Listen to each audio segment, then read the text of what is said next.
2024 সালের আইপিএল ফাইনালে Kolkata Knight Riders KKR এবং সানরাইজার্স হায়দ্রাবাদের এসআরএইচ মধ্যে একটি উত্তেজনাপূর্ণ ম্যাচ অনুষ্ঠিত হয়েছিল, যেখানে Kolkata Knight Riders KKR Sunrisers হায়দ্রাবাদকে এসআরএইচ হারিয়ে চ্যাম্পিয়ন হয়। এই ম্যাচে কলকাতা নাইট রাইডার্স কেকেআর ব্যাটে বলে দুরন্ত পারফরম্যান্স করে সানরাইজার্স হায়দ্রাবাদকে এসআরএইচ পুরোপুরিভাবে পরাজিত করে।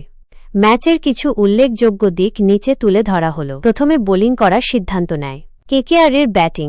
প্রথমে ব্যাট করতে নেমে কেকেআরের শুরুটা খুব একটা ভালো না হলেও পরবর্তীতে অজিঙ্কা রাহানে, অঙ্গকৃষ রঘুবংশী, ভেঙ্কটেশ আয়ার এবং রিঙ্কু সিংয়ের অসাধারণ ব্যাটিংয়ের ওপর ভর করে কেকেআর নির্ধারিত 20 ওভারে 6 উইকেট হারিয়ে 200 রান তোলে। এসআরএইচের ব্যাটিং 200 রানের লক্ষ্য তাড়া করতে নেমে সানরাইজার্স হায়দ্রাবাদের টপ অর্ডার পুরোপুরিভাবে ব্যর্থ হয়।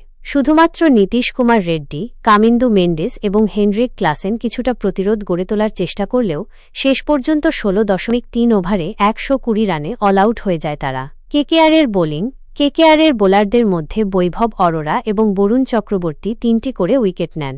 এছাড়াও আন্দ্রে রাসেল 2টি এবং সুনীল নারিন 1টি উইকেট পান। ফলাফল: কলকাতা নাইট রাইডার্স 80 রানে সানরাইজার্স হায়দ্রাবাদকে পরাজিত করে। এই জয়ের ফলে কেকেআর পয়েন্ট টেবিলে 5 ধাপ উপরে উঠে আসে এবং এসআরএইচ 5 ধাপ নিচে নেমে যায়।